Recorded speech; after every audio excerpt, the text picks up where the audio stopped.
Hello, everybody, and welcome to the Backlot 605 podcast. I'm way out of place here. Sam is not taking control of this episode because his name's already in the title. God damn it! The title of this episode, though, is Summer of Sam in week number 6 of Spike Lee month. Yay! Just kidding. Week number 2 of True Crime Month here at Backlot 605. I am one of your hosts. I am Casey Cudman. Join with me, as always, are my co-hosts Brian Mensing. What's up? And Sam, the Summer of Sam Lenz. Hey, They got the wrong guy 40 years ago. I swear to God that it was not parenting that guy up. Guys, when are we going to get a movie that has Casey in the title? And is there a movie with Casey in the title? Because we covered Brian's life. We covered an entire Summer of Sam. I don't know. The closest I can think of is Nancy Drew. It's just because it ends with a C. Like it's like a KC, Nancy. That's all I can think of. They rhyme. You are correct, Sam. They do rhyme. Casey of the Coast Guard was a 1926 American silent film. All right, Silent Film Month. We're gonna cover what's it called? Casey of the Coast Guard. Casey of the Coast Guard, starring. There was a starring it. George O'Hara, Helen Ferguson. A silent action film serial released in 10 chapters. All right, well, be on the lookout for that. It's probably going to feel just as long as this episode of Summer of Sam, because we're joined by this week's guest, Charlie Eccles, a.k.a. Wrestling Voice One. Welcome back, Charlie. Hi, guys. Hey, everybody. I missed you guys. I haven't seen you since the live Christmas countdown. Until you just said that, I immediately was going to be like, we haven't seen you since SuperCon. Oh, gosh. I hope it hadn't been that long. You know what? I'm pretty sure I had a heat stroke that night, which explains why I don't remember seeing anybody at that show. He's like, Sam's over here like, there I don't was an remember audience? much about that night. He's like, Muppet Christmas Carol got to be explains number one. so I need to much. cool myself down. That explains so much about that night. He's like, there wasn't even alcohol involved. I know. None of you guys would acknowledge Hydrated, the I think fact I've that ever our... been.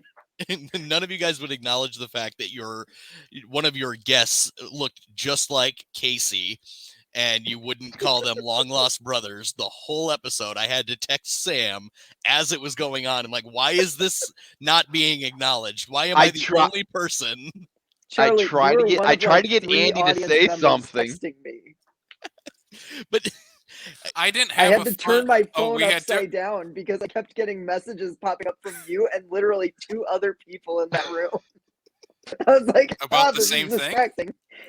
No, it was all different things. Angry about what we had placed. I'm like, why are you texting me this? Just tell me after the show. Or yell it out. Tell him to yell it out during the show next time. This is a wrestling-themed movie podcast countdown thingy. Just yell shit out if you're upset.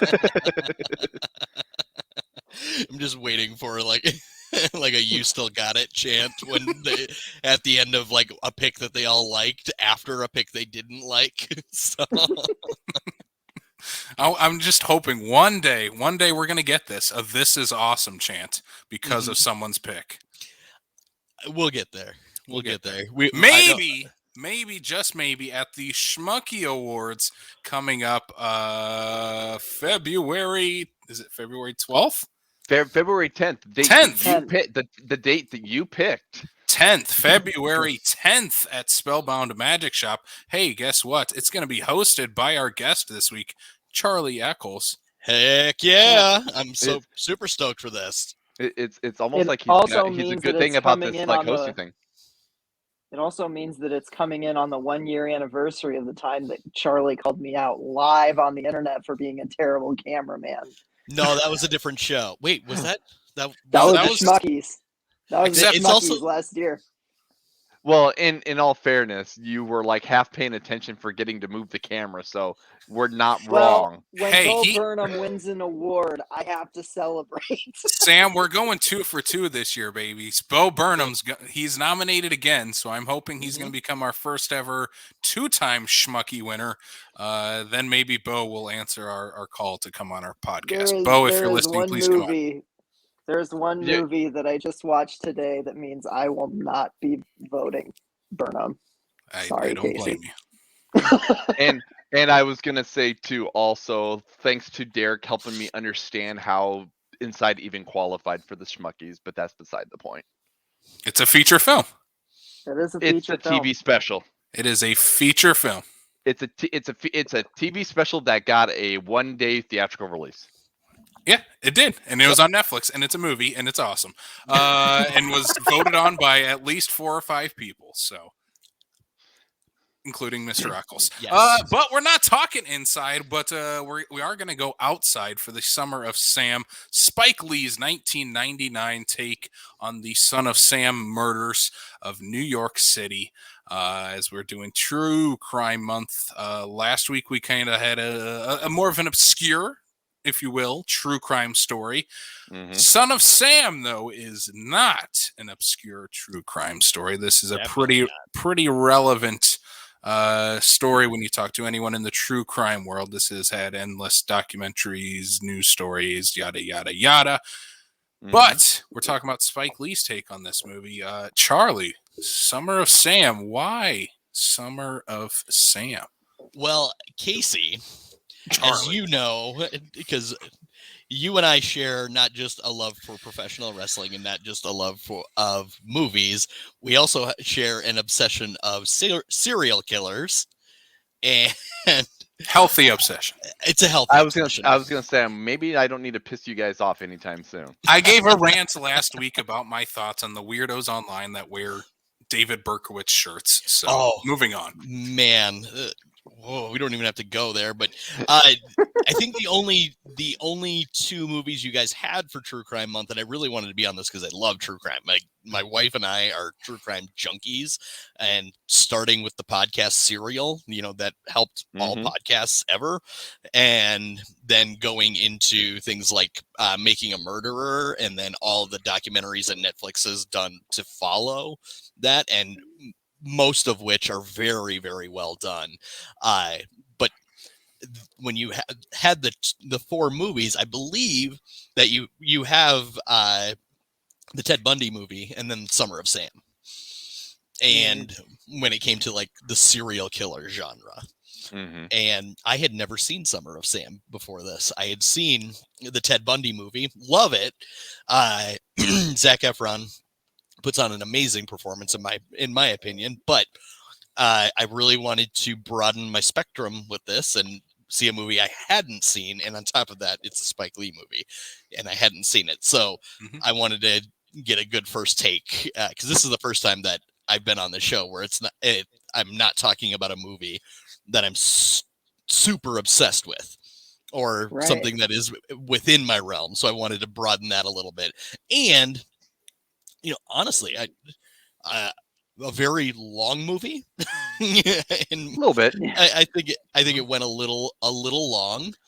I think the ending paid off really well with it, and we'll get to that. But I was there were a few parts where I'm like, okay, let's move this along.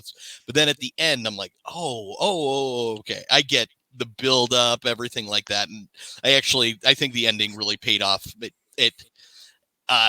what's the term I'm trying to use here? It didn't insult its audience, is what I should say. It paid off at the end. There was a good payoff at the end of the movie. So. Yeah, I was going to say, coming off last February, we did Spike Lee month, and we were talking about this before the show. Of when we did that, we hit the big Spike Lee movies, and they were all knockouts when we talked about them. But that's not the majority of Spike Lee's filmography. That's why I'm glad we're talking about this one here now, because this is 100% a Spike Lee movie, flaws and all. In the best way possible. A little overlong, Could have been tightened up. Sometimes the storytelling is just very Spike. Like only he tells stories in this way. Which is, I don't think it's definitely not a flaw for me. It's just, this is a Spike Lee movie, and it might not always work, but this is wholeheartedly a Spike Lee movie, and that's why I'm glad we're talking about it. Also, it came from what many movie fans consider the best year in all of movies, 1999. Mm-hmm. So it's interesting to talk about one I had also never seen. I had never heard of Spike Lee's Summer of Sam before this. Before we did some research on what true crime stories we should touch on, and when we came across, Spike Lee I had never heard of this, and also this is not one of the Spike Lee, probably top 10 Spike Lee movies anyone talks about. No, but I would certainly say, maybe not necessarily for Spike Lee, but for the sake of 99 and the height of John Leguizamo, coming from the late 90s and whatnot, everybody was talking about this movie back then. So it's probably just at this point right now, probably a bit of the age aspect of it, of why you were like, I didn't know this movie existed type of thing. Because you're right. From the Spike angle, nobody talks about it. From John Leguizamo in the 90s, everybody was talking about it. Well, and on top of that, in a very early, very fun performance from Adrian Brody in this, I thought that was I just think of Adrian Brody in these like very like kind of thespian, nose up in the air type of movies. And here he comes Wes out. Anderson plays that stuff so well, though. Right. Like whenever he does something with Wes Anderson, it's just such a treat. Exactly. No, and I'm not saying that in a bad way, but that's just right. I think what I view Adrian Brody as, and here he's got his hair with.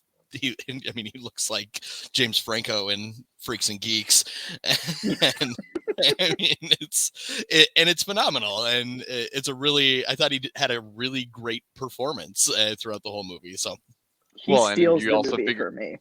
This is the guy that just a few years later is going to do the pianist. Yeah, and you're looking going, how was that guy getting nominated for Oscars just a couple years later? I don't know. You can see it in this. This is an early Adrian Brody, but he's crushing it. He's a scene stealer of this movie. Oh, for sure. He's really the character I wish we focused even more on. I wish we had more of him. And John Leguizamo is good in this movie. I just don't find his character enough to like, why are we following this guy so much? He's not as interesting as what Adrian Brody is doing, especially all the kind of different twists and turns his character takes and the unraveling of what he's been doing in 70s New York. I think he's super interesting in this movie. This Adrian Brody is what our Sam would have been 30 years ago. Yeah. Yeah, exactly. He's like, if you would have put me in 70s New York, I would not be the same Sam I am today. I don't think any human being would be the same person you put him in 70s New York. I think that's one of the. Oh yeah. Sorry. I was going to say that's one of the best things that Spike captures in this movie is that era of New York City. It is gross. It is dirty. It is drug infested, sex infested, killer infested, and it's just, why would you want to live here? And then obviously the resurgence of New York happens in the 80s, 90s, and 2000s. And I think that's why it was important to focus on John Leguizamo's character in this particular story, because this isn't a story about David Berkowitz. This is a story about the reaction of New York and how they reacted to everything that was going on when people were being hunted down by the then 44 caliber killer. And it was just kind of I think it was Spike's way of saying, this is where New York was. This is how much crazier it got during this time. But I think it was his way of saying, was David Berkowitz really just a product of New York at the time and everything around it? So I think that's why it was important to focus on John Leguizamo and not the likable character that Adrian Brody was. Well, and I think it pulls a very interesting dynamic between Leguizamo and Brody because you can clearly see the transition of the lifestyle, the type of people that were coming out of New York in the late 70s, because that's the transition from Studio 54 into, the time of the CBGB. Mhm. The birth of punk rock. So, you're seeing that transition of the kind of people coming out of New York, and they look at Brody as the outsider because they don't understand punk rock, because punk rock is still, in its infancy in New York. Right. He's getting all this, information, all this, from what you're getting from like the Sex Pistols and stuff like that from, the UK and whatnot, and people in New York are just not understanding it yet. I love that Adrian Brody's character just assumes that all punk bands are from Britain as well, so Right. he Yeah. has to have a British accent. His British accent at the beginning is so funny. Will you just that's knock it off? he just I love that Spike takes the changing landscape and dives into the punk rock aspect of it, because like Mhm. when I think Spike Lee movies, like he is a punk rock filmmaker. Oh, Like very his much. movies Yep. are loud, they are brash, they have something to say and they're gonna scream it at you. Mhm. Like that's as punk rock as it gets.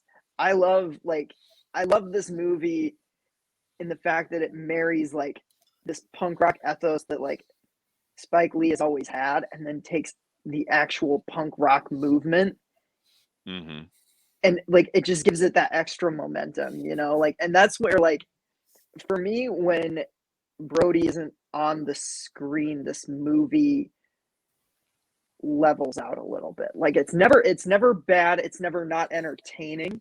It's just that it is, to me, so much better whenever Adrian Brody is on the screen.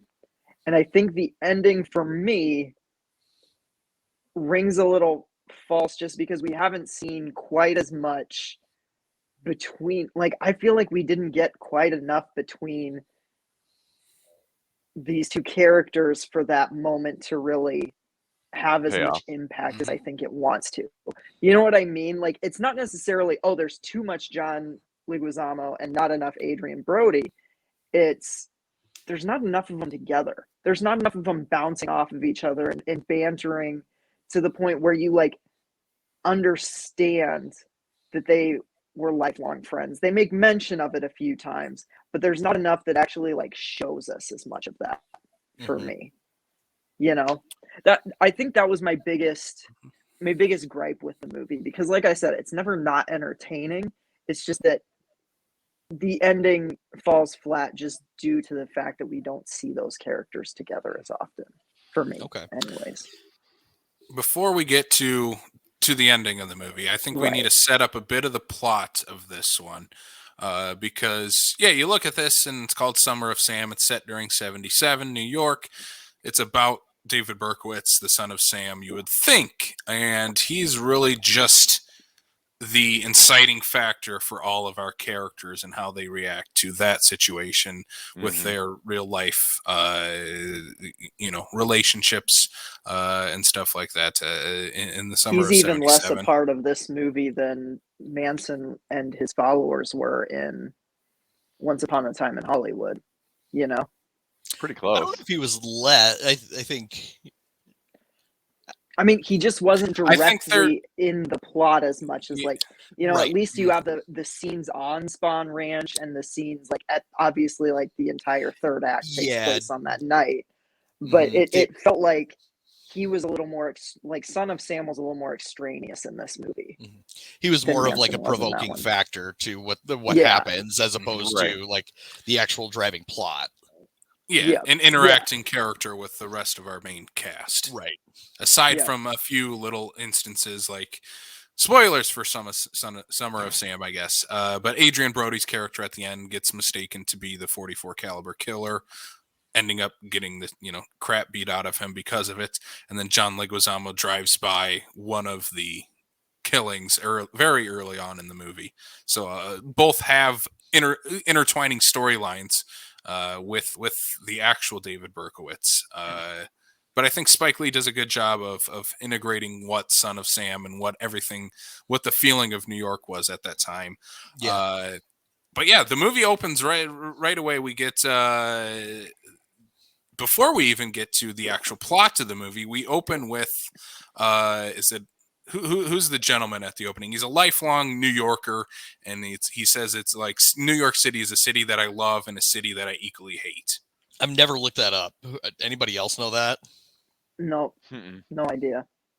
Oh, we're gonna get yelled at on the internet. We'll find it. We'll find We it before are. the end of this. But yeah, it opens up in 1998, 99 with that opening and how New York has changed since 77 has been cleaned up by this point in 99. Then the movie opens with its I think this cold open is incredible, of these two people in Lover's Lane, and then you have the 44 caliber killer just come in and shoot them, and the song Fernando is playing in the background, and as soon as that, like, the music track is underneath it and everything is playing and Fernando's in the background, I'm like, this is incredible. And the soundtrack continues throughout this movie. Perfect places throughout it. I think the other one that we'll get to later is ABBA playing Dancing Queen pretty much the entire song during like this breakup scene between Leguizamo and his wife, and I'm like, this just worked perfectly. And then Dancing Queen was stuck in my head for the next hour. Oh, I couldn't get Bob O'Reilly stuck out of my head Yeah. after we were done with this. It was Like, the Who needle drop that wowed me. Yep. By the way, the guy who opens the movie, his name is Jimmy Breslin. He is a big deal. He's a reporter, or was a reporter, I guess.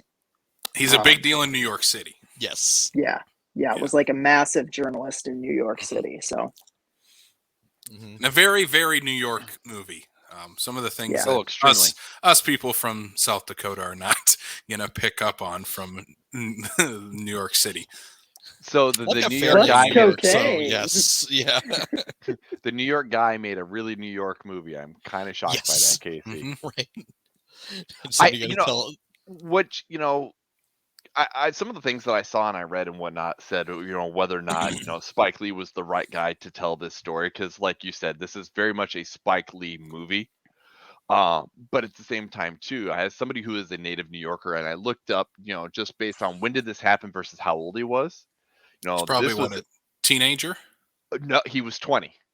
Okay. So that would have been like the perfect time where he would have been one of those, those guys that are in that same kind of time frame of what, Leguizamo and them would have basically been their characters of, afraid to go out at night to go do anything because you're afraid of basically, getting shot and killed. So, I could absolutely see this as being something that resonated with him for, the 20-odd years this was before this movie was even made.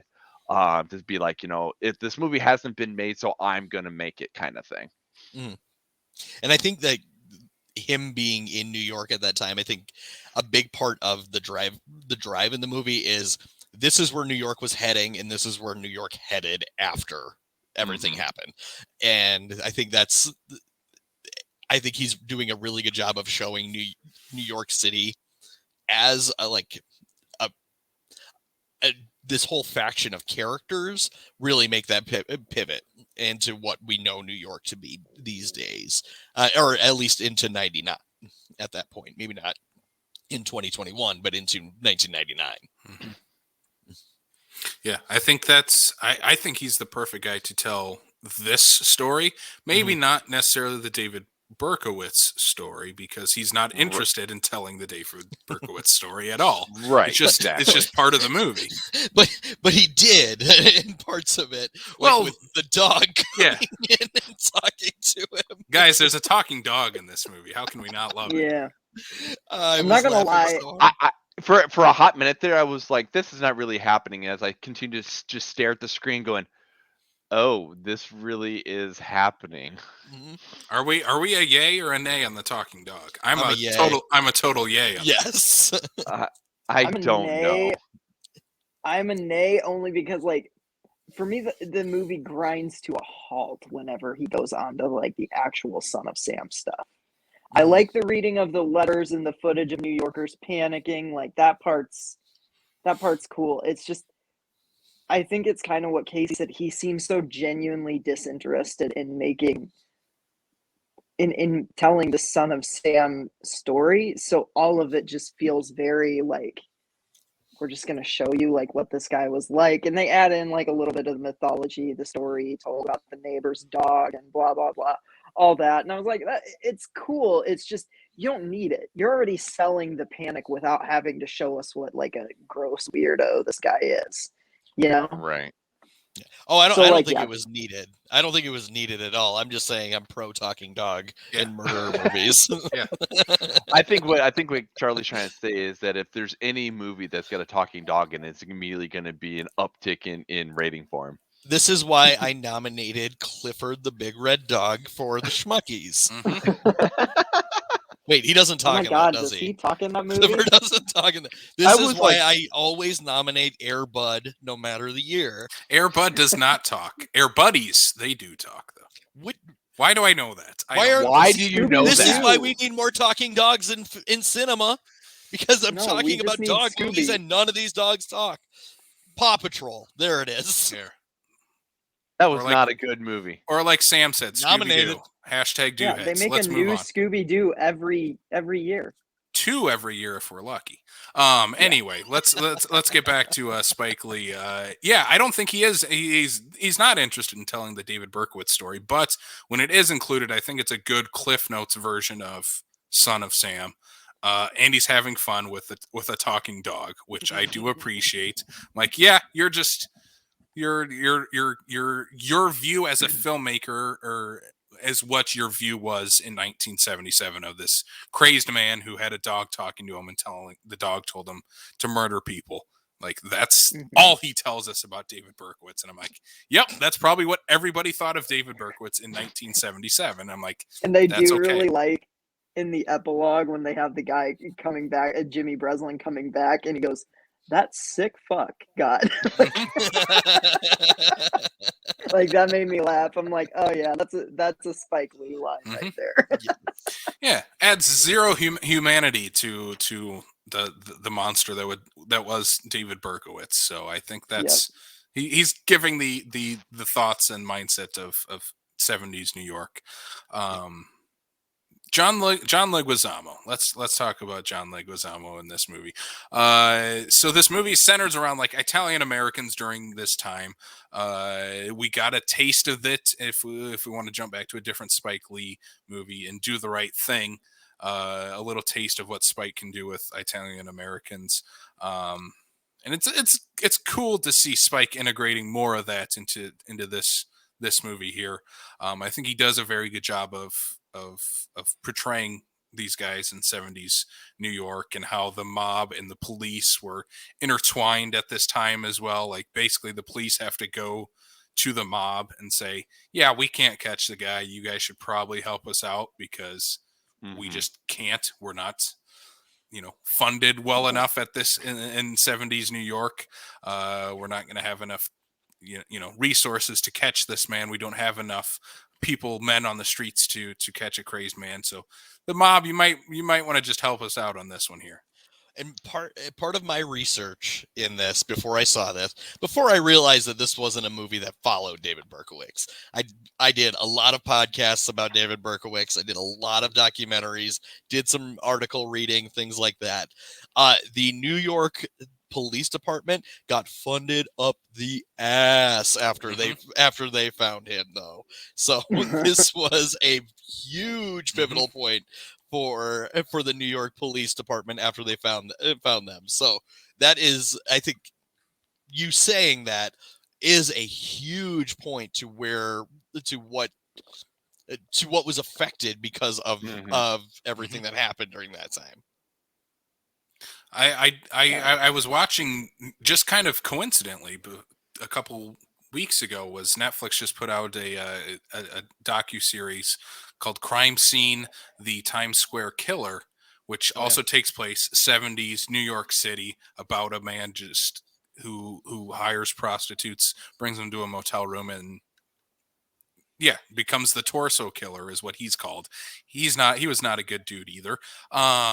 So it gave, but more so even again with that documentary, it was about 70s New York and really gave this really good insight of what 70s New York was like, especially when we get to Adrian Brody's character, which that crime scene docuseries really focuses on is the adult like film industry and the prostitution industry of 70s New York, which we get a taste of a bit with Adrian Brody's character, which again I think is the most interesting part of this movie because he has so many different layers to him as a character. Like we said, he starts off as this wannabe British punk rocker, is an actual punk rocker, but also does strip shows and gets hired gets hired by businessmen to like Sam said, male prostitution, and then gets a girlfriend, and the girlfriend and him start making adult movies together.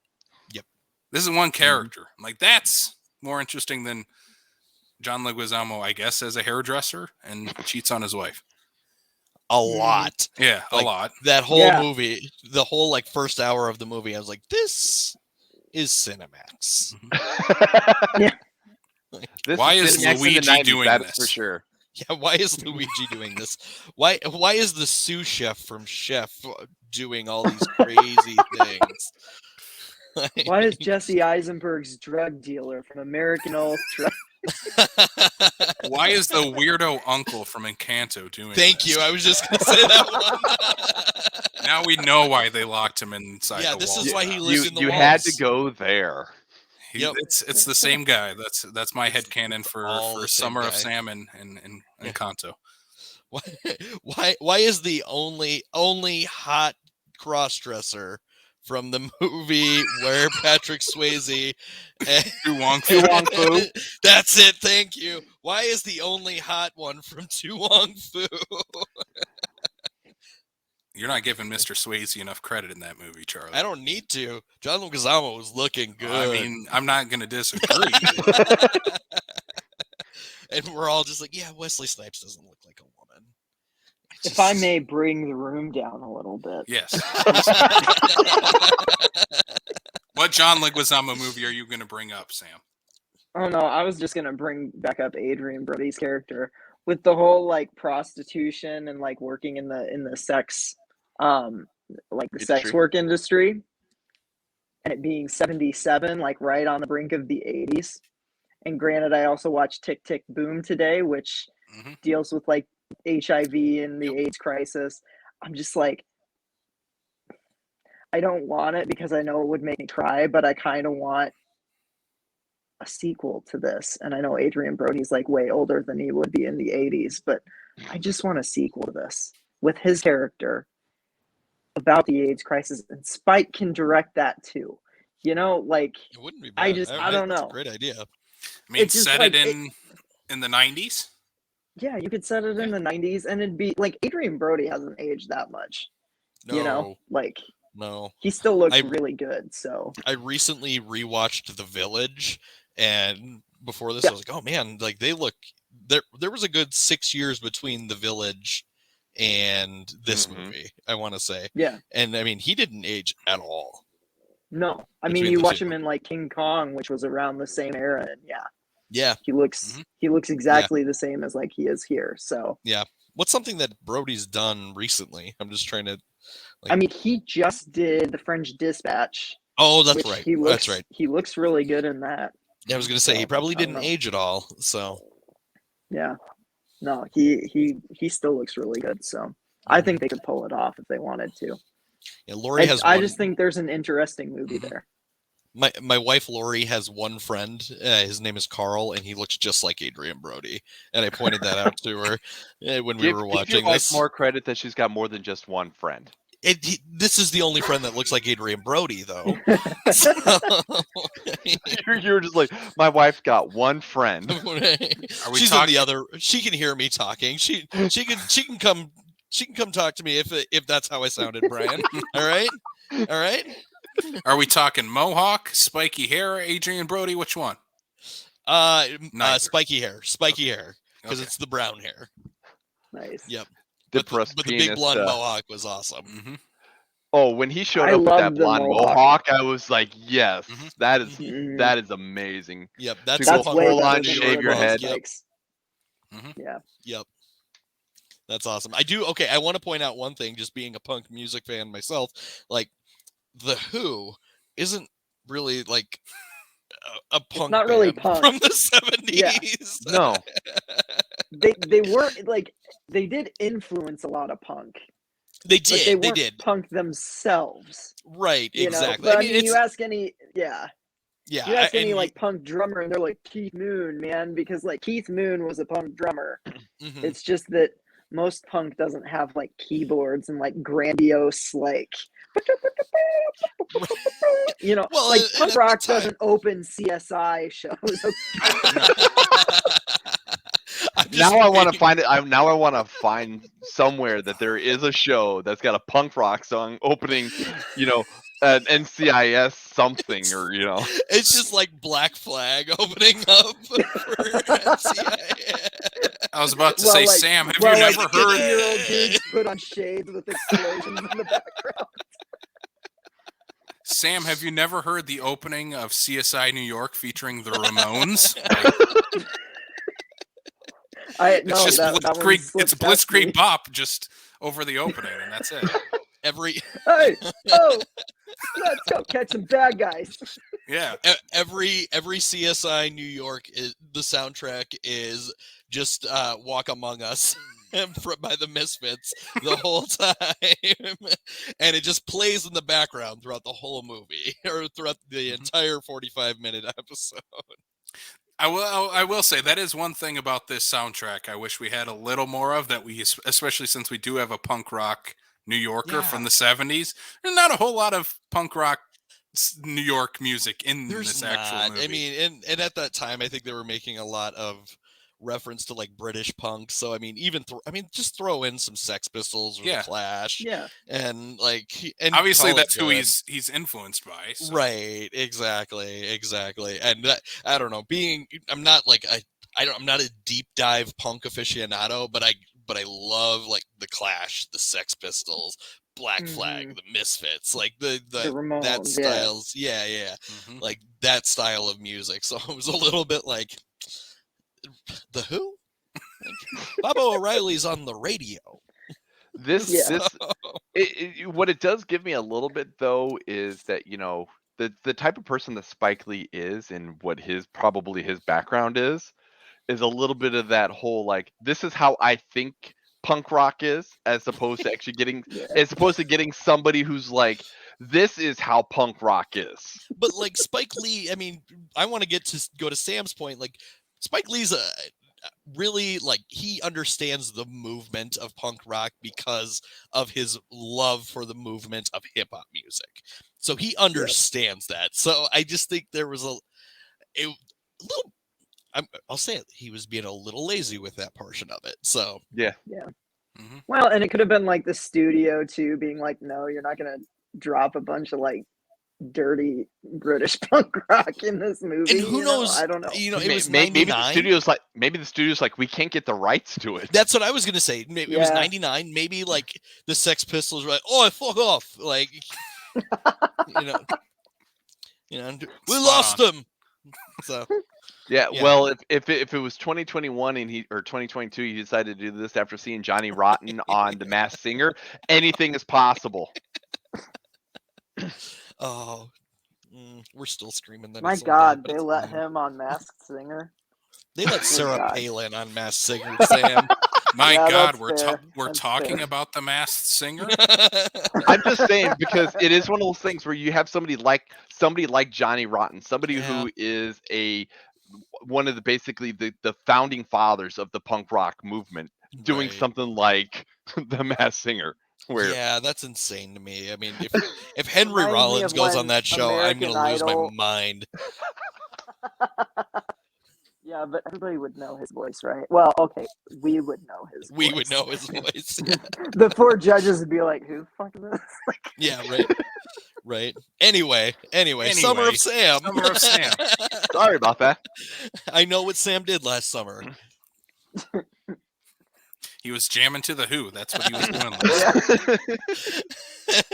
Tip I know, my and, like, hat Adrian to a Brody's, new like- generation. like miming guitar with like the Who. I'm like, yeah, that's me. Sam was just ripping off his glasses. Yeah. He's got to put them on. And then put them back. Yeah. Yeah, but I think the musical choices, it does have a great soundtrack, and It for the does. most part, Spike is knowing where to drop all these songs. Like I said, the Dancing Queen scene, I think, is a perfect example, and the cold open too. Like I said, of Fernando is the one that sticks out in my mind. Of like, God, that just works so well. Yeah.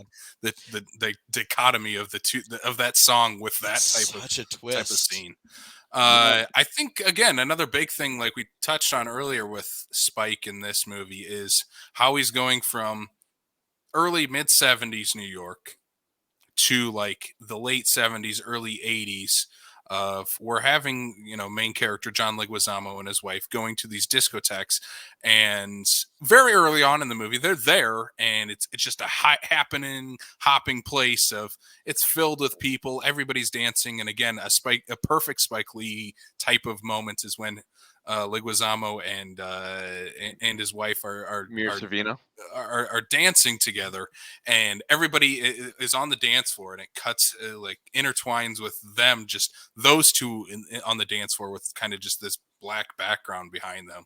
I'm like, this is a great, like, oh, we're kind of the only two people in this room reaction. And then later on in the movie, when there's just nobody at this disco, and it's just everybody's kind of hanging out at the bar, no one's really dancing, having a good time, they're just kind of there together because they don't have anywhere else to go. But it's like, yeah, we're not going to dance anymore. There's no reason to dance on the dance floor right now. There is a correlation for the number of people in the scene. Like the more people in the scene, the less cocaine John Leguizamo does in the whole movie. Mm-hmm. The more people in the scene is when Leguizamo does the least amount of cocaine. When there's no people, he's snorting an 8-ball. Just in front of a mirror. He's just alone staring at himself. Just Mm-hmm. I think that progression though it shows two things. Number one, it shows that we have a bunch of New Yorkers who are afraid to go out at night. Right. As the murders continue to happen. But I also think, as to my point before, showing that transition of the discotheque into punk rock to the point where less people are going to the discotheque because they'd rather go to a CBGB type of thing because of that transition of the musical scene of that late 70s, early 80s. Mm-hmm. Mm-hmm.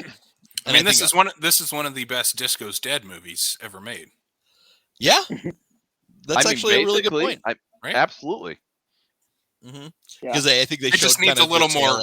It just needs a little more punk rock music to fully get to show that home, but it's there. It's definitely there in this movie. You get the tail end of Studio 54 and stuff like that, which first time I'm going to bring up wrestling. Studio 54 did house the debut of Bam Bam Bigelow. So, end sidebar. So the fact that we have somebody called Bigelow showing up at Studio 54 called me surprised. There, Spike Lee is just a big fan of Bam Bam. I like. I want to see Spike Lee direct the Bam Bam Bigelow biopic. Oh my God! Mike Starr can star as Bam Bam. I know, right? Right? Or Vincent DiFrano. Yeah. I'm in. Anyway, since I brought him up, Mike Starr is in this movie, and I love every time Mike Starr shows up in a movie. I think we talked about him not that long ago. I can't remember what movie we talked about him. Why can't I picture who Mike Starr is here off the top of my head? I can't either. I'm looking him up on IMDb. He's Adrian Brody's stepdad. Oh yeah, I know that guy. He's great. You mean the bad guy in Dumb and Dumber? Yes. Hence why he's one of my favorite character actors. We just talked about him in something or another. I can't remember what it was. I'm trying to see what I can find.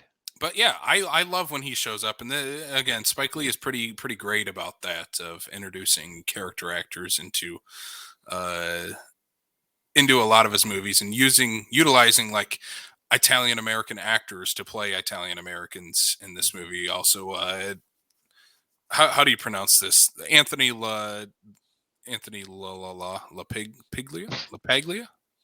Yeah, I think so.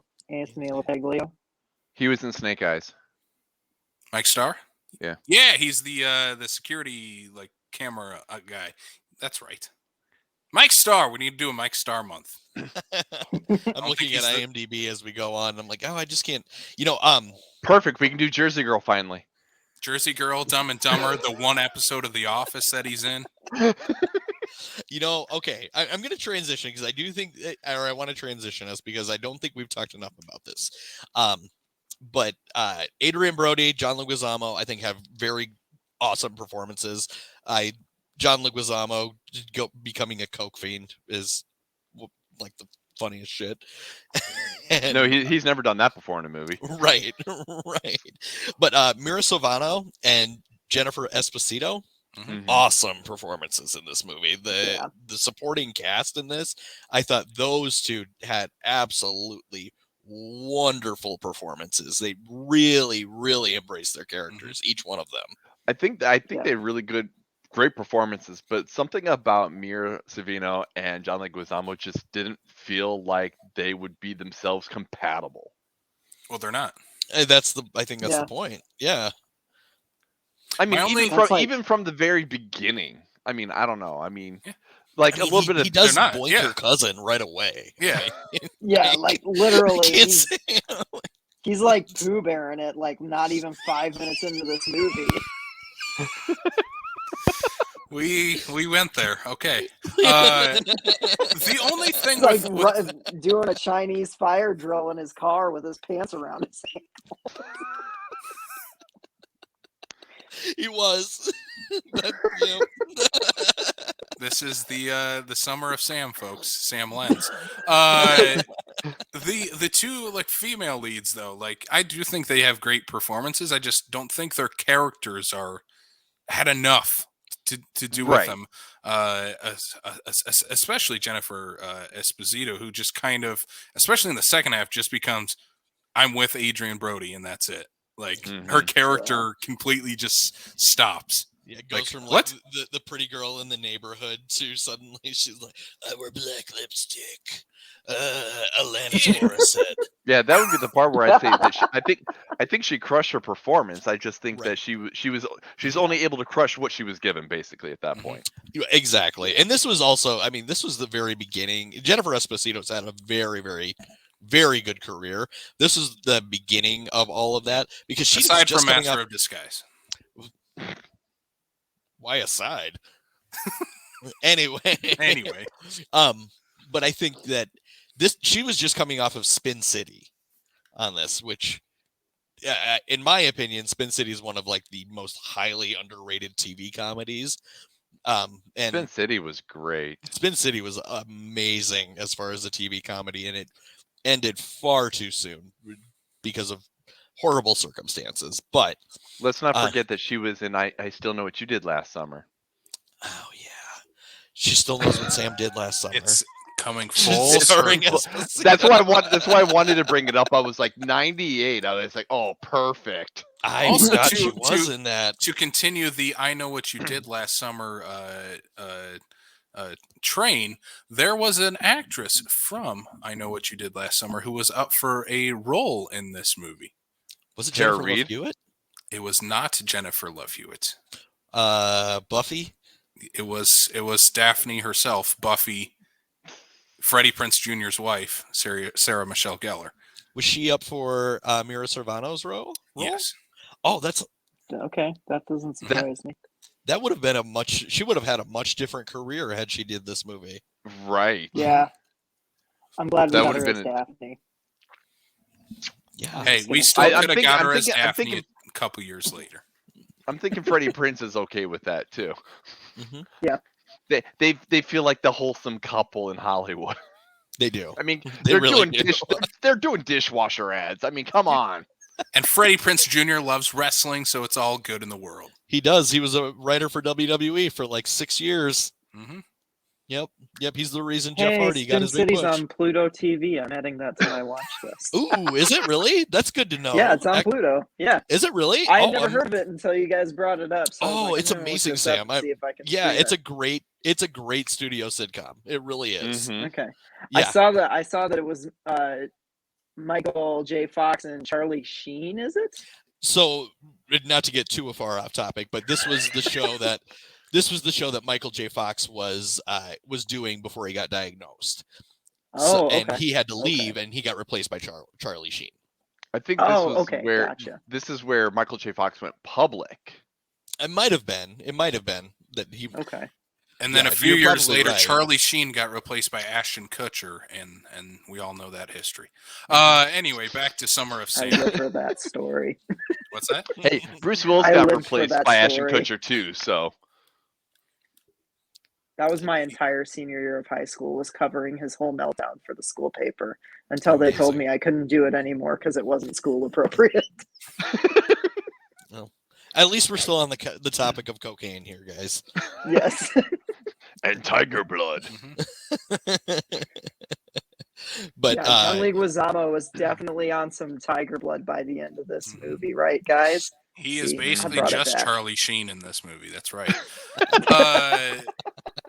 No. Charlie Sheen was going John Leguizamo, is what it was. That's right. Let's get back to the movie. Let's get to the final act. The final act that I think is a bit divisive for us four here. When we get to the final act of the movie, is the police are finally catching up to our serial killer David Berkowitz, but also in our storyline, the neighborhood of Italian American hooligans all are convinced that Adrian Brody is the son of Sam because he's a weirdo And he drew his. and It was they used the real terrible sketches, which we can always talk about later. But Mhm. those sketches might depict other people. yeah, which is a topic for another Netflix docu-series. Yes. Netflix just has a gold mine with these true crime stories. Oh, don't I they? know. They should just be true crime networks. It basically is. It's true crime. I'm surprised they don't have Hallmark movies. I'm surprised they don't have like a section: movies, TV shows, true crime. They do. Yeah, I was going to say do. they definitely have a true crime section. You get the true crime section suggested to you. Oh no, I don't like a suggestion. I'm talking about it has its own icon. I think it does. It's definitely one of the if you go to categories, it's definitely a category. Oh yeah. Anyway, this leads to the neighborhood, like I said, hooligans going after Adrian Brody and convincing also John Leguizamo, who apparently is just the best of besties with Adrian Brody, like Sam said, that we don't get enough of in the movie to really understand how tight these two guys are supposed to be and how we're. I think supposed to feel a betrayal when Leguizamo joins this group of basically neighborhood mob going after Adrian Brody. Again, we don't feel a lot of that. The first time I saw John Leguizamo have any sort of like empathy towards Adrian Brody when he like had already brought him outside with everybody around with baseball bats, and he's like, "Run." You could have just not brought him outside if you were going to do that. Like, Right. Mm-hmm. Yeah, I mean, it seems that they have a really decent chemistry in this movie, but we just don't get enough screen time of those two together to have you feel like that finale is worth anything. Basically, like you don't see how it would even affect John Leguizamo at all. but we I have think plenty of shots of the son of Sam's butt crack, so at least there's that. The other thing I would also say too is that it just seems that whole aspect of it just seemed to just be very abrupt. Just we have all this time of them trying to figure out who's the son. When we even bring up David, bring him up, is that they're trying to find him. Just all of a sudden he's caught, and everything seems to be rushed in that last like 10-15 minutes. That's sort of how it happened, though. Was kind of just they go over it in the movie. He didn't pay or they noticed that there was a parking ticket on a car. They figured out who was in that neighborhood and who got a ticket, and then they just camped outside his apartment and stopped him before he got in the car. Like, that was it. There was no grand chase of David Berkowitz or breaking into his house. It's just, no, we're going to arrest this guy outside his car because he didn't. Yeah, when they 'cause he got a arrested parking him, ticket. they're like, do you know why we're arresting him? Like, you caught me. I'm the son of Sam. Mm-hmm. That's exactly how he said it. I mean, like, he was such a narcissist. That's exactly what it was. Which is actually terrifying when you actually think about it. When Right. you catch him and the police are like, But yeah, also who is it that we're arresting? Well, it's the son of Sam, and it's like, that's creepy. But that's for a different movie. Spike doesn't give a shit about that. He does not. Which is fine, because I think, for me, the ending of this movie works because of Adrian Brody's character, not necessarily in what we're supposed to feel for John Leguizamo. And I don't know, maybe we're not supposed to feel anything for him because he is such a dirtbag person. And again, we're kind of leaving that portion of the 70s behind by the time we get to the end of this and moving more towards what Adrian Brody is, in a way, representing. So for the ending of this movie, kind of, in a way, mirroring his movie from 10 years earlier in Do the Right Thing, except in a very different connotation of having this streetlight mob happening in the middle of the streets of New York.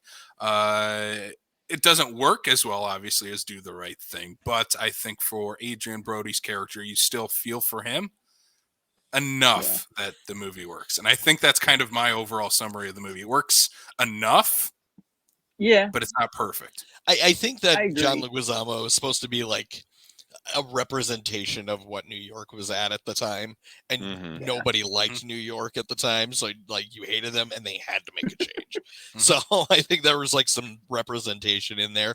I want to talk briefly about something that just made me bust a gut laughing when they came in to get John Leguizamo in his apartment, and he tries to fight that guy and he holds him back. John Leguizamo just runs around the wall to try and get him, and they like follow him and they just catch him again. But anyway, I was cracking up about that. Go ahead. I'm sorry, Sam. I have two things. So I researched, and apparently Adrian Brody actually broke his nose during the climactic fight scene at the end. Ooh. How could you tell? Which explains why it's crooked now. Like, honestly, like, and when I read that, I read it about like 15 minutes into the movie, because I had pulled it up on IMDb to look up an actor, and it was just the first bit of trivia that popped up, and I was like, oh, that's interesting. Oh, wow. And I was looking at his nose, and I'm like, oh my God, it legitimately looks straighter in this movie than it does in any other movie I've seen him That's in. funny. And also, the wrong person got his nose broke at the end of that movie. Oh, I'm not saying, that's true. Yeah. Right. Yeah. But I think that's the point of the ending. I know. It hurt. It hurt too bad, and it didn't feel like there was any particular reason for it. And it left me very like feeling like, why? Why did I just like? I know Spike has a point, because Spike always has a point. And Charlie, you've kind of helped me understand like what he was going for.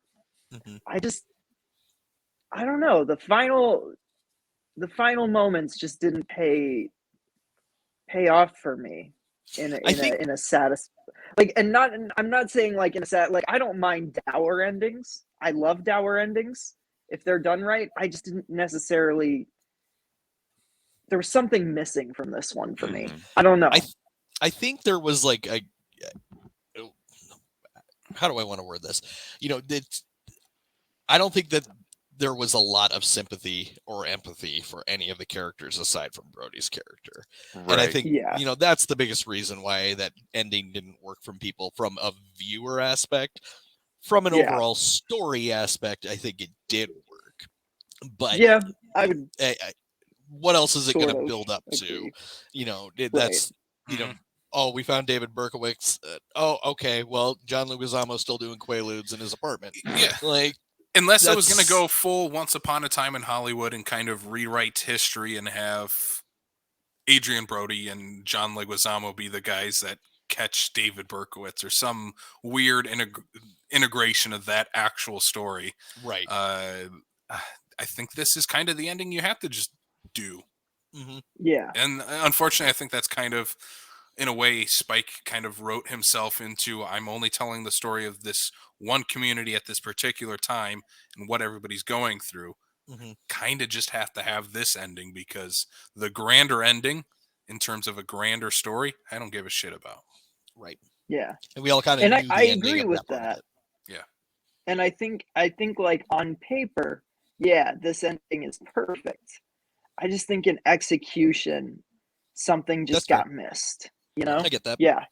Mhm. Yeah. Yep. I think But I the do ending of love it though this. I thought that it Mhm. it was at least satisfying enough for me to not regret Right. the prior 2.5 hours. Oh no, So and I would say same for me. Like I'm really glad I watched this. Like I said, I hadn't heard of this one, and I do like Spike Lee's work. Mhm. He's one of the more bold and daring filmmakers that we have working today. And like anytime you go into a Spike Lee movie, you know it's at least going to be interesting. You know what I Mhm. mean? Like Mhm. whether he's on or a little off, he always has big ideas.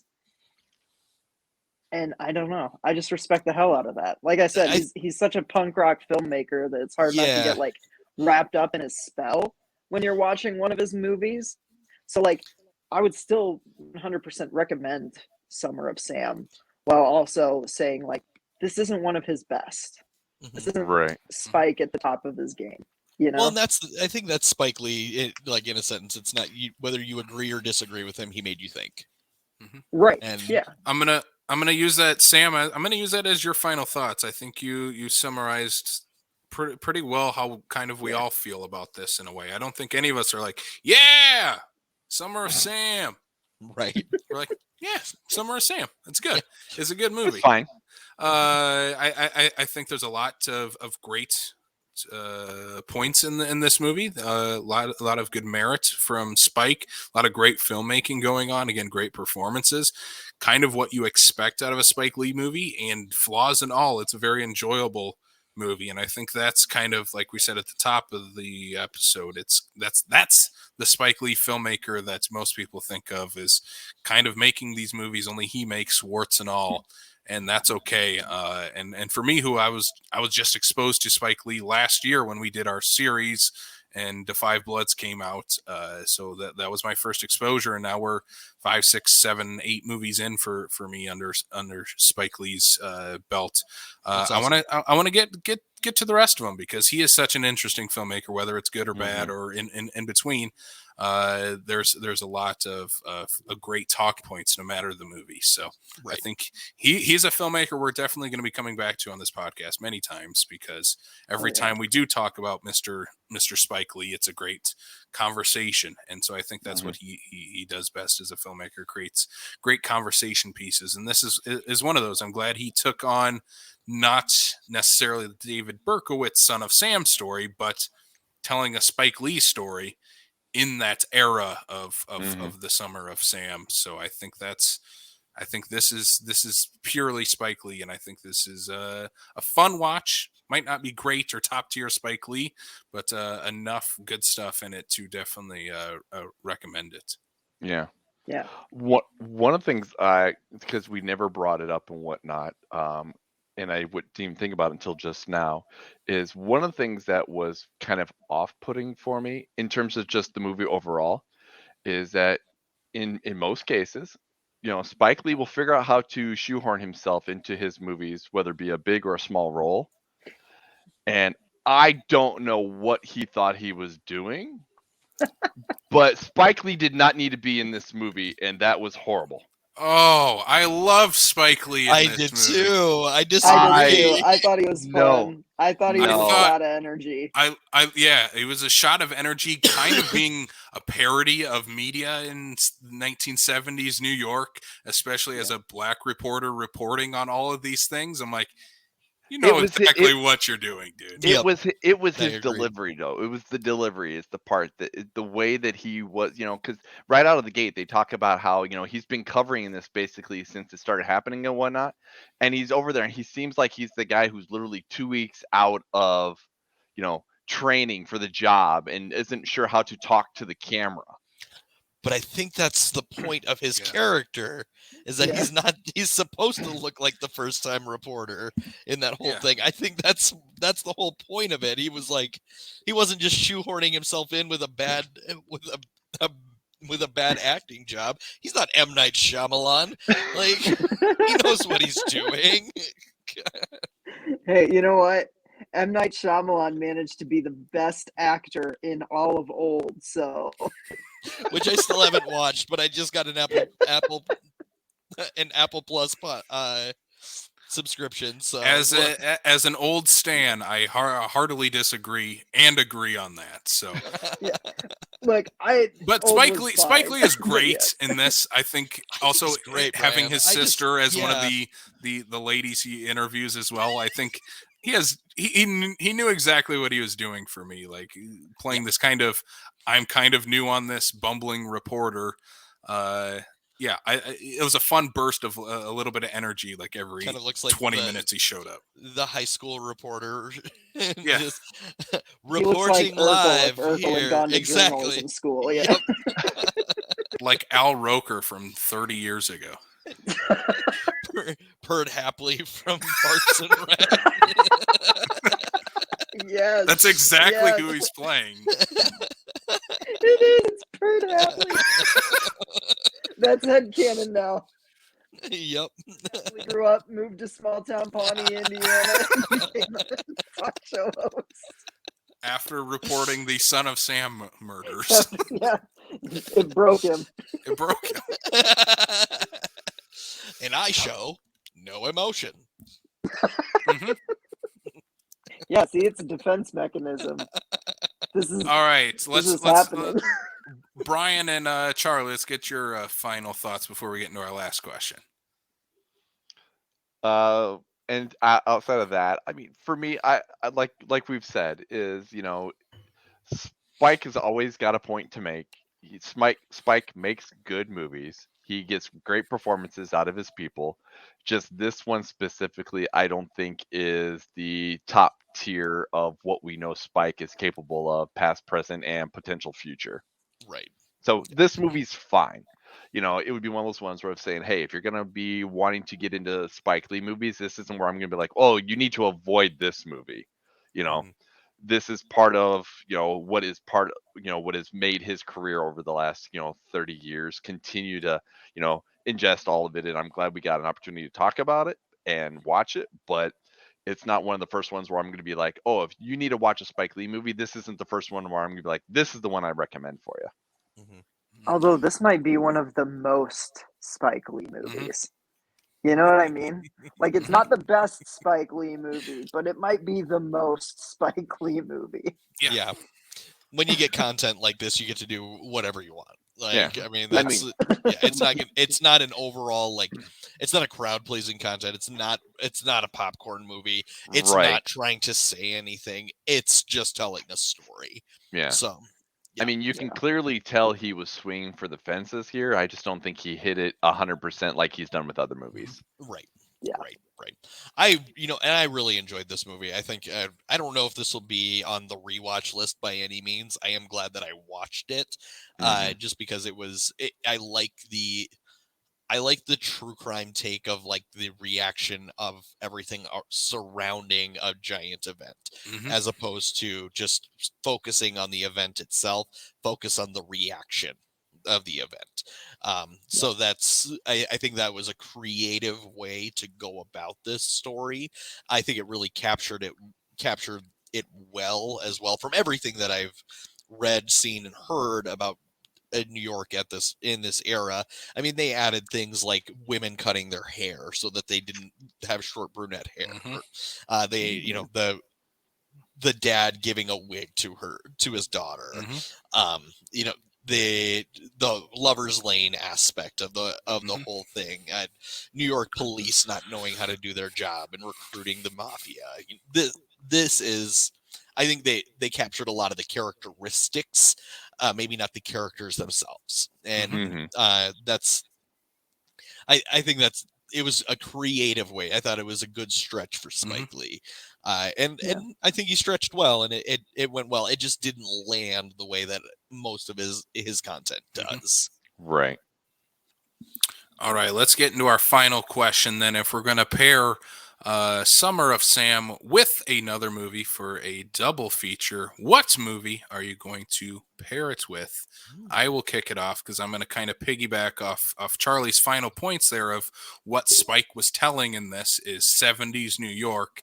And something we didn't touch on is that this movie is also talking about the Yankees season at that time and Reggie Jackson's historic World Series, Game 6 win. So I'm going to go with a TV series, actually, with this.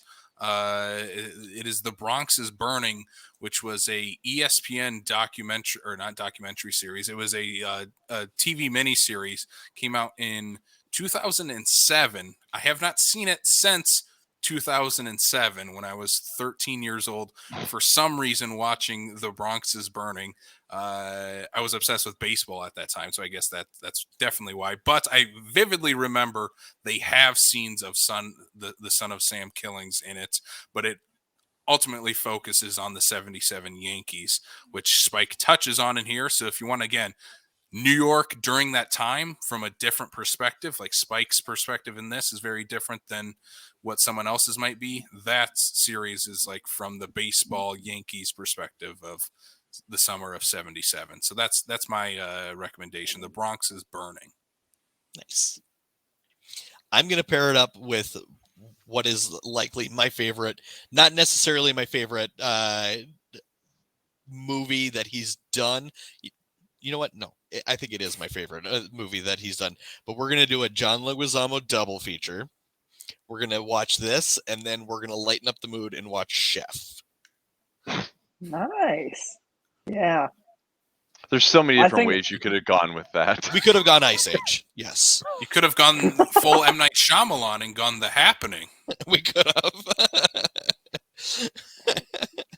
It's really funny that you say that because I was kind of thinking the same thing. We were bringing up other John Leguizamo roles, and I just got to thinking, like, American Ultra. American Ultra would be my double feature because A, it lightens the mood after a pretty heavy movie, and B, it's got paranoid, drugged up John Leguizamo. Like, he has a very similar scene in that to, like, him freaking out in the bedroom being like, we have to leave the city. And it's like, Jesse Eisenberg comes in, he's like got him at gunpoint. He's like, have you been neuralized, Mike? And it's just the greatest. I love that movie so much. I thought you were going to go somewhere on the lines of, after all of this, his character's just going to go straight to hell and he becomes the Violator in Spawn. Well, I think we named every John Leguizamo movie in this podcast. Nope, not quite. I know that. But anyway. What a career. What a great career. I also we never brought up Empire, so I'm sorry. I'd be remiss if I didn't bring up my favorite John Leguizamo line from American Ultra, where he's talking to Jesse Eisenberg, and he goes, "Hey, Mike, you want to drop acid? Go into the titty bar?" Jesse Eisenberg goes like, "It's 7 a.m." I was God, gonna he say, was so good in that movie. One of these days I'll get around to actually watching that movie. I think it pairs well with this one because it is very sloppy as well and doesn't fully work in execution. So you should totally watch Ice Age very instead. Imperfect movie that I just love anyway. I'm gonna throw a little bit of a curveball, just because I was thinking of, serial killer movies or whatever that are, New York based and whatnot. So I would pair this with American Psycho. Okay. You go from how everybody is reacting to all the killings, everything like that, to a man going basically out of his mind because nobody is reacting to what he is doing. Also is the response to this movie 80s New York. So it's really true. Yeah. I will throw this out there. I was when I saw that movie in the theater, I was about halfway through the movie before I figured out it was based in the 80s. Also, great soundtrack. So 2 great soundtracks. Amazing soundtrack. Chef has a great soundtrack too. I'm just saying. But does Yes. Chef have the line, Chef is Sabrina, don't stare incredible. at it, just eat it? No. I mean, it's a movie about food. It is a movie about food. Good. Maybe John Favreau wrote that in there somehow, some way. But that has been our episode on Summer of Sam from Mr. Spike Lee in week number 2 of True Crime Month. Let's get to the plugs for this show as we're wrapping things up here. If you want to hear the rest of True Crime Month, or if you want to go back a full year to Spike Lee Month to listen to our awesome conversations that we had last February about Mr. Spike Lee, you can check us out on John Leguizamo month. one day. Right. You can subscribe to us on Apple, Spotify, Google, Stitcher, Amazon Music, and on YouTube. Brian, where can they find us on social media? I'm still trying to wrap my head up looking at this cast for Chef and going, how the heck have I not seen this movie yet? You haven't seen Chef? Oh, it's great, Brian. It's great. You would You'll love it. love it. You'll love it. It's so good. In terms of the socials, though, you can check us out on Facebook, Twitter, Instagram, and Letterboxd HQ, all at Backlot 605. You can also check us out, the South Dakota Film Community Group on Facebook. Join the conversation. Film enthusiasts, filmmakers, film lovers. Basically, we just like talking about movies. So I was about to go back to Casey. Sam, what else can they check us out?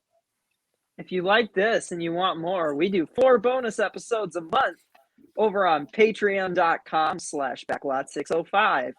We will go through either, like cult classics, anniversary picks, or, new theatrical or streaming releases. This month, we just did an episode on Kung Pao Enter the Fist. That's a lot of nuts. Which is a cult classic for reasons unbeknownst to me. For And the reason I just yelled out. Sam. This week we will be doing the hopefully better Free Jack. And a then we'll sidebar on this: when I was the director of SuperCon, I pushed real hard to call the 5th year of SuperCon Enter the Fifth. Okay, that's hilarious. So Charlie is pro Kung Pao Enter the Fist. I am. Yeah. Okay, so I'm alone on that island. I'll go by myself. It's a deserted island. Yeah, and we're going to be finishing off the month with the new Scream and then Hotel Transylvania 4, both of which I'm very excited to check out. But Paramount, if you want to just drop Scream on Paramount Plus, let's just get that happening so that I don't have to leave my house to go see it. You know. I'm going to see But it. anyways, yeah, that's patreon.com. We're having a lot of fun over there. We've got like polls and stuff like that. You should check it out. It's fun. Yeah, you should definitely check it out. And you get early access to episodes like this one. Yes. So you could listen to us go wildly off topic 2 days in advance. That's right. And you can listen to us go widely off topic on the bonus episodes as well. Yes. We never do that. Charlie, where can people find you online and anything else you want to plug? Right now they can find me at my house. I just had a baby. So Your wife just had a baby. A lot. But online you can find me at Wrestling Voice 1 on Twitter, Instagram, and then I'm just personally on Facebook. If you want to add me, tell me why you think I'm gonna be your friend before you do so. But anyway, I do have some shows coming up. Some really big news in the Sioux Falls area is that Nick Dinsmore is on his retirement tour.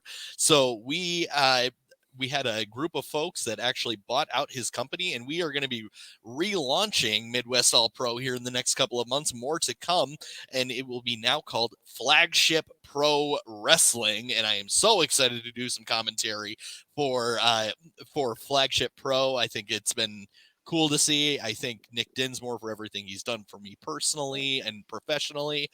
But not this next weekend, but the weekend after, I am returning to Omaha, Nebraska as the ring announcer for Magnum Wrestling, who's also doing a little bit of a soft relaunch of themselves, where former WWE superstar and Minnesota native himself, Arya Davari, is going to be going. And they also, Magnum has their own Patreon page. You can find them at Magnum Wrestling from there, and that's where you're going to be able to hear some of my commentary, hopefully, when you go there. But then you can go buy tickets. I believe our next show is sold out down in Omaha, so I'm really excited. That means we're gonna have like 400 people, and I'm really, really excited to get back down to Omaha. I'm excited about everything that's going on in the local pro wrestling scene. It just feels like there's a new energy to everything. And as of right now, I'm not taking as many bookings as I once did, and that's just so I can be home with my wife and the baby. But man, I love talking about professional wrestling. Right, Casey? That is right. Who is going to win the Royal Rumble this year, and why is it probably just Roman Reigns? I know. I don't know. Jey Uso. Hey, I know that name. Yay me.